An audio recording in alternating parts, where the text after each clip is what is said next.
It's not even being enforced. Again, it comes to accountability, holding people accountable, making sure people follow the law. And you're going to need a mayor who's not afraid to make people follow the law, who's not afraid to make tough decisions, who's not going to play the same old game. That's what it has to come down to. Enforcing those regulations that the city council, they seem to always give an exception, enforce those regulations. It comes down to holding people accountable. Thank you, Mr. Hunter. Renata Collins. Thank you very much. So guys, we heard earlier that that's over 44,000 units that is needed. I believe that that has a large responsibility on our short-term rentals.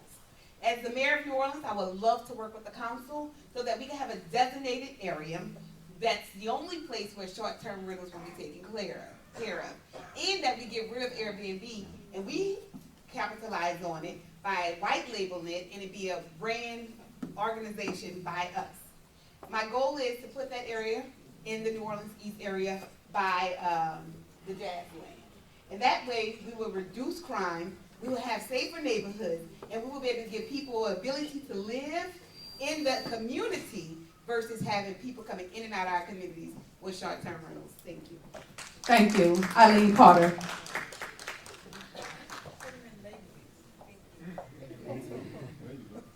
SDRs, I think it's easy, follow the rules. If we follow the rules, and I think that we aren't really, having this conversation the way that we have it.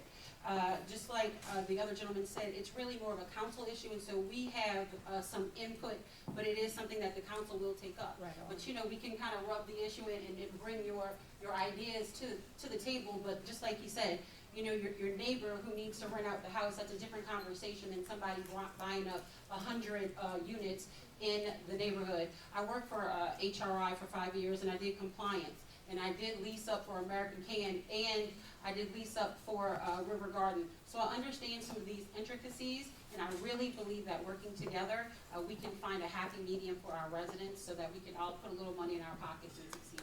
Thank you, Ms. Carter. Russell Butler. Okay, to start off with, I have a hard time telling a property owner what they can do with their property. That's why they bought it.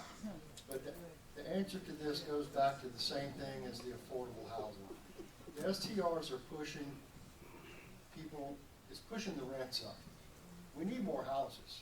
And we need to make it easier and more affordable to renovate houses in New Orleans and to build new houses in New Orleans.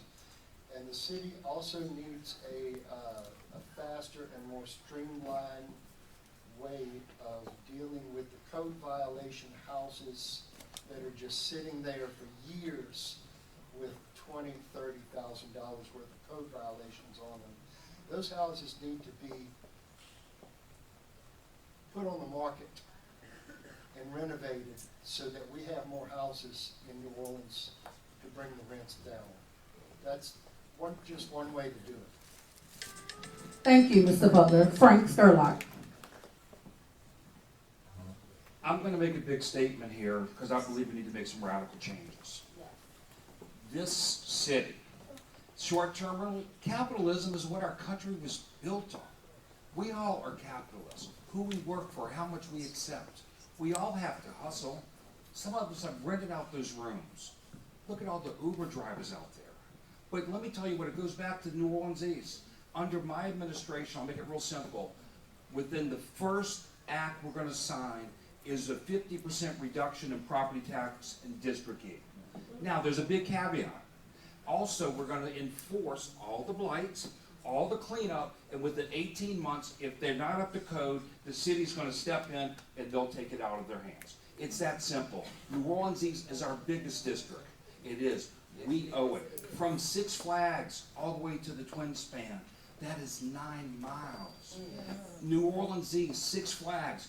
When it's functioning, and not only Six Flags, the water park that was planned, the residents will start building more and more, and that's where affordable housing comes in. Thank you, Mr. Sturlock. We can stay with you. Oh boy. Uh-huh. Okay. New Orleans has the fastest shrinking city population in the United States of America. Our schools are part of what makes New Orleans unlivable for many families. What will you do as mayor to rein in the unaccountable system of charter schools that is not meeting the needs of our children? I'm not gonna actually agree with that question because it's the residents that is shrinking is true, but our tourism is growing. Look, everybody wants to have a good time.